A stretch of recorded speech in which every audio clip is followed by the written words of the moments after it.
My name is Samantha Hayes. I live in a quiet suburban neighborhood, just about 100 meters away from an elementary school. Most of the time, it doesn't bother me. The sound of kids laughing, the school bell ringing, it's all part of daily life. But what does drive me absolutely insane is when parents decide that my driveway is the perfect spot to wait for their children. And one afternoon, after a long, exhausting day at work, I finally reached my breaking point. What happened next was far more satisfying than I could have ever planned. I live barely 100 meters away from an elementary school. Normally, it's fine. I hear the school bell, I hear the rush of kids running to meet their parents, and I don't mind at all. But every single afternoon, there was one thing that turned my peaceful little street into a nightmare. Parents, and sometimes grandparents, who thought my driveway was their personal parking lot. They would pull up, stop right in front of my house, block my driveway, and wait. And no matter how many times I politely asked, they always had the same excuse. It's just 5 minutes. I'm just picking up my kid. But one day, after a long and exhausting shift at work, I finally snapped. And the way I handled it worked out even better than I could have imagined.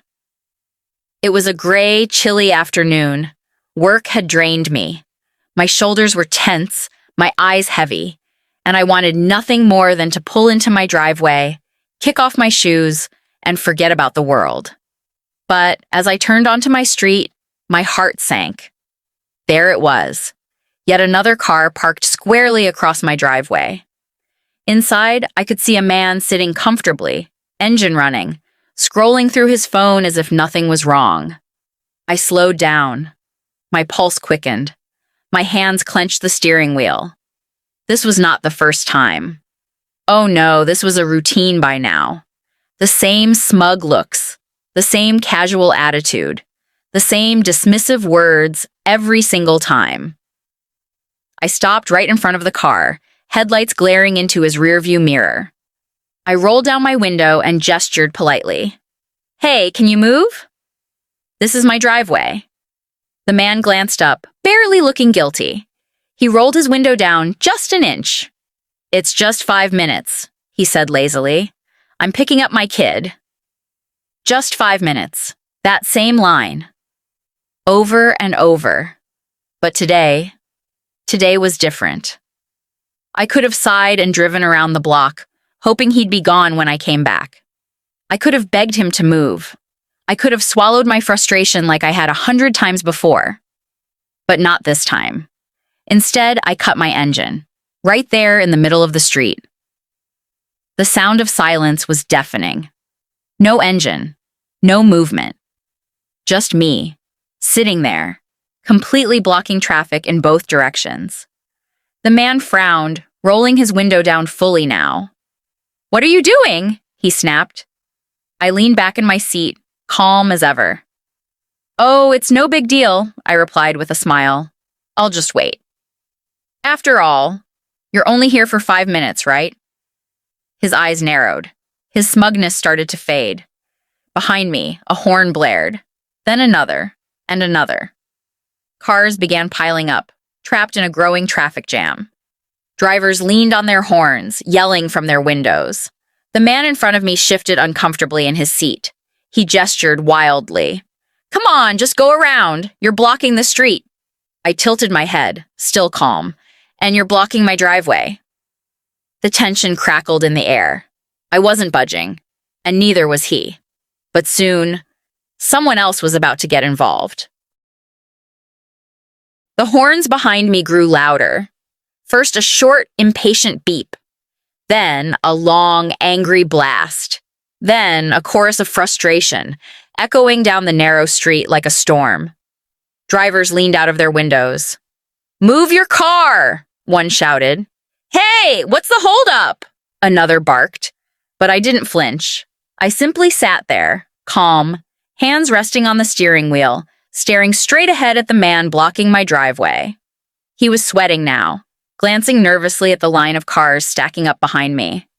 He rolled his window down again and barked, "Are you crazy?" "Just go around. You're blocking everyone." I smiled coolly. And you're blocking me. The longer we sat there, the tighter the noose around him grew. His confidence slipped away with each blaring horn, each angry shout. And then, like fate had intervened, I saw a figure in a bright reflective vest walking towards us. The traffic officer. Every day, he was stationed outside the school, making sure the kids crossed safely and traffic didn't spiral into chaos. And now he was heading directly toward us, his brow furrowed, his walk purposeful. The man in front of me straightened in his seat. He looked guilty, nervous, trapped.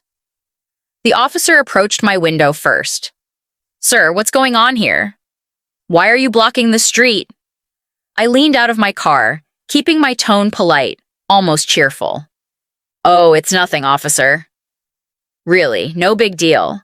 This gentleman is just parked across my driveway for 5 minutes. I'm just waiting until he's done." The officer blinked, then turned slowly toward the man blocking me. The driver's face drained of color. Wait, it's not like that," he stammered. "I'm just here to pick up my kid." "It's 5 minutes, that's all." The officer's eyes narrowed. 5 minutes or 50, it doesn't matter. You cannot block a residential driveway. I wasn't going to stay long. The man tried again, panic rising in his voice. But the officer was already pulling out his notepad. The driver's jaw dropped.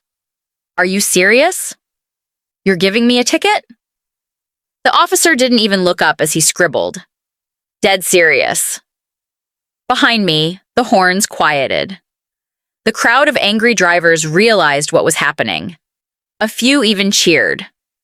The man slumped in his seat, defeated, muttering curses under his breath as the officer handed him the ticket. And me? I couldn't stop the small, satisfied smile spreading across my face. Because honestly, I would have been perfectly happy if he'd just moved his car. But watching him squirm under the officer's glare, seeing that yellow slip of justice handed over, that was priceless.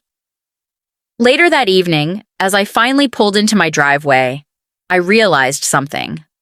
Sometimes revenge doesn't come from shouting or fighting or losing your cool.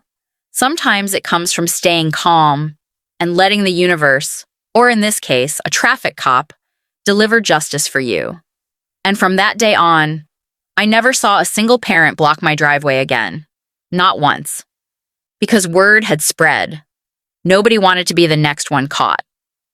So the next time someone tells you, it's just 5 minutes, remember, 5 minutes can cost them a whole lot more than they bargained for.